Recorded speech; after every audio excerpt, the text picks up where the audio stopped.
Good day, I'm Stephen McHugh, and this is your JIS News for Monday, May 22, 2023.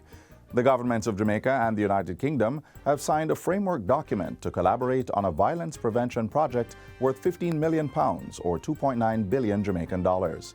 Foreign Affairs Minister Senator Kamiana Johnson-Smith and Secretary of State for Foreign, Commonwealth and Development Affairs of the UK, James Cleverly, signed the document on Friday. It was inked during a press conference that followed a strategic dialogue at the ministry's downtown Kingston offices. Minister Johnson-Smith says the initiative, to be funded by the UK over 6 years, will be far-reaching domestically and internationally.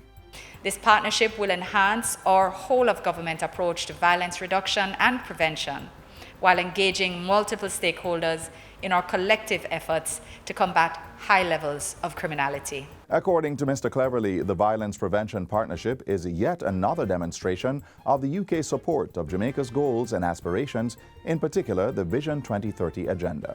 Our focus will be on a public health approach, looking upstream, addressing the drivers of violent behaviour, and focused very much on prevention. And I've been inspired by Jamaica's plans to create a secure, cohesive and just society. The Jamaica-UK Strategic Dialogue covered a wide range of topics, including security, climate change, trade and investment, and health. Haiti, the war in Ukraine, as well as the commemoration of the 75th anniversary of the Windrush and other diaspora and consular affairs were also addressed. The Ministries of Education and Justice will be training 30,000 students, parents, and educators in restorative justice techniques starting this fiscal year. Education Minister Seville Williams made this disclosure during her recent contribution to the 2023-24 sectoral debate in the House of Representatives. The initiative, which is designed to help reduce school violence, will target institutions located in the 7 areas under a Zone of Special Operations, ZOSO. These are Denham Town, Greenwich Town, Parade Gardens and August Town in Kingston and St. Andrew, Norwood and Mount Salem in St. James, and Savannah Lamar in Westmoreland.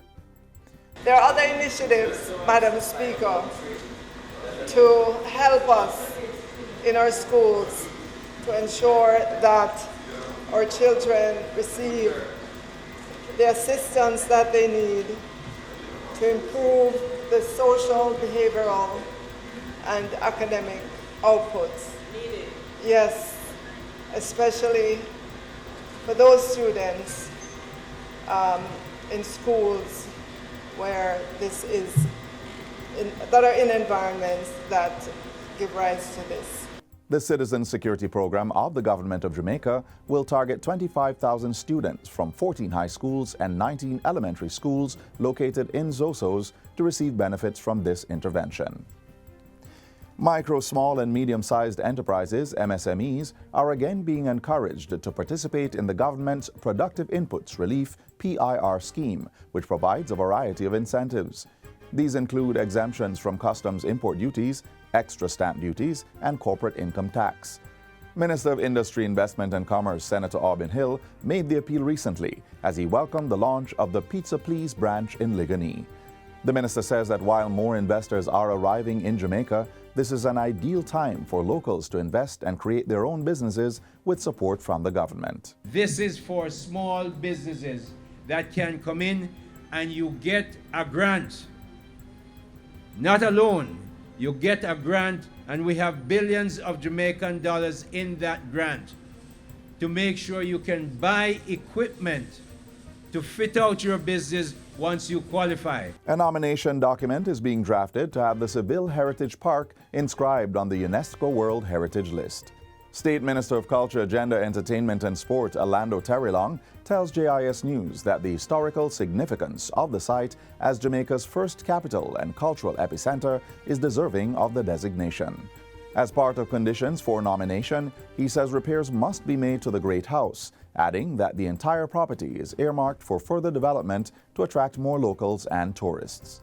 Plans for the grounds include picnic areas and proper bathroom facilities. Located in St. Anne, the Seville Heritage Park is one of Jamaica's most significant cultural heritage sites, and the area is regarded as the genesis of modern Jamaica. The site features some of the significant vestiges of the island's sugar plantation slavery history. Relics from the Taino, Spanish, British, and African communities in Jamaica have also been exhumed from the site and are on display at the museum. It was among the tour spots when United Nations Secretary General Antonio Guterres paid a 2-day working visit to Jamaica last week. And finally, Minister of Agriculture and Fisheries Pernell Charles Jr. is calling on Jamaicans to support Agrofest, the nation's annual agricultural, industrial, and food show. The Kingston and St. Andrew Association of Branch Societies of the Jamaica Agricultural Society will host the event on Saturday, May 27. It will be held at the Ministry of Agriculture's Hope Gardens playfield. It's going to be fun, it's going to be engaging, we're going to be safe. Come out for the domino tournament, come out and see the beauty and the intelligence in our farm queens and the talent of our farmers. The minister says this is another approach to guarantee Jamaica's continued progress towards sustainability and food security, and youth participation is particularly important. I want to encourage all parents, come out on May 27th and bring your children. Let them ask you questions. What is that? Yes. Is that cassava or cocoa? And that's it for JIS News Today. I'm Stephen McHugh. Thanks for watching.